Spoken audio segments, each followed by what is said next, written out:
आज आपण उपवासाला खाल्ली जाणारी अशी ही झणझणीत व तिखट अशी बटाटा शेंगदाण्याची भाजी करायला अगदी सोपी। जर घरात बटाटे व शेंगदाणे उकडलेले असतील तर अगदी झटपट 5 मिनिटात होणारी अशी ही पोटभरीची नुसतीही तुम्ही उपवासाला ही बटाटा शेंगदाण्याची भाजी खाऊ शकता। दह्यासोबत तर एकदम चाट सारखे लागते। किंवा तुम्ही उपवासाचे डोसे बनवून अशा प्रकारे बटाट्याची भाजी करू शकता। चला तर मग मी हिमगौरी तुमचे खूप खूप स्वागत करत आहे माझ्या हिमगौरी लाईफ या यूट्यूब चॅनलवर। आणि हो, जर तुम्ही माझ्या चॅनलवर नवीन असाल तर प्लीज चॅनलला सबस्क्राईब करा आणि बेल आयकॉनवर क्लिक करा, जेणेकरून तुम्हाला माझ्या चॅनलवर अशाच नवीन नवीन रेसिपीचे नोटिफिकेशन येत राहील व छान छान रेसिपी तुम्हाला माझ्या चॅनलवर बघायला भेटतील। इथे मी उपवासाचे कुरकुरीत मऊसूद असे डोसे केलेले आहेत आणि त्यासोबत बटाटा शेंगदाण्याची भाजी। चला मग जास्त वेळ न घालवता आपण रेसिपीला सुरुवात करूया। आता मी इथे 3 उकडलेले बटाटे असे चिरून घेतलेले आहेत व इथे शेंगदाणेही कुकरला लावले होते, बटाटे आणि शेंगदाणे आणि भरपूर अशा हिरव्या मिरच्या। आता हिरव्या मिरच्या तुम्ही तुमच्या आवडीनुसार कमी जास्त करू शकता।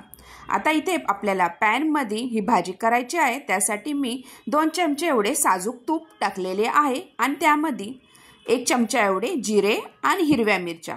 जर तुम्ही उपवासाला जिरे खात नसाल तर जिरे स्किप केले तरीही चालतील। आता मिरच्या आपल्याला या तुपामध्ये चांगल्या परतून घ्यायच्या आहेत। आता मिरच्या चांगल्या तुपामध्ये परतल्या गेल्या की आपण उकडलेले बटाटे आणि शेंगदाणे यामध्ये टाकून द्यायचे आहे व बटाटा आपल्याला इथे प्रथम चांगला तुपामध्ये चांगला क्रिस्पी असा फ्राय करून घ्यायचा आहे। छानपैकी बटाटा आपल्याला इथं फ्राय करायचा आहे आणि इथे शेंगदाणे आपल्याला टाकून चांगले परतून घ्यायचे आहेत। मस्त इथे आपला बटाटा शेंगदाण्याची भाजी खायला टेस्टी लागते। आता इथे चवीनुसार आपल्याला मीठ टाकायचे आहे आणि चांगला आपल्याला इथे हा बटाटा चांगला परतून घ्यायचा आहे। जास्त वेळही लागत नाही ही भाजी करायला। अगदी 5 मिनिटात आपली ही उपवासाची बटाट्याची भाजी रेडी होते। आता थोडेसे परतून घेतलेलं आहे, तर थोडंसं मी वाफून घेणार आहे 1-2 मिनिटं। त्यासाठी आपल्याला इथे झाकण लावून ठेवायचे आहे। आता 2-3 मिनिटं नंतर ही भाजी चांगली आपली इथे परतली गेलेली आहे। जर तुम्हाला थोडीशी ओलसर हवी असेल डोशाबरोबर खायला तर थोडंसं तुम्ही इथे ओलसर ही भाजी करू शकता। आता इथे मी शेंगदाण्याचा कूट टाकणार आहे। आता इथे आपण अख्ख्या शेंगदाणे उकडलेले घेतलेले आहेत। जर तुम्हाला कूट नसेल टाकायचा, नाही टाकला तरीही चालेल। हे उकडलेले शेंगदाणे ह्या बटाट्याच्या भाजीबरोबर खायला एकदम टेस्टी लागतात। चांगले असे मऊ असे उकडलेले आहे। अशा प्रकारे आपली इथे बटाटा शेंगदाण्याची उपवासाची भाजी रेडी झालेली आहे। तुम्हाला ही रेसिपी कशी वाटली नक्की कमेंटद्वारे कळवा व या नवरात्रीला अशी बटाटा शेंगदाण्याची भाजी तुम्हीही करून बघा।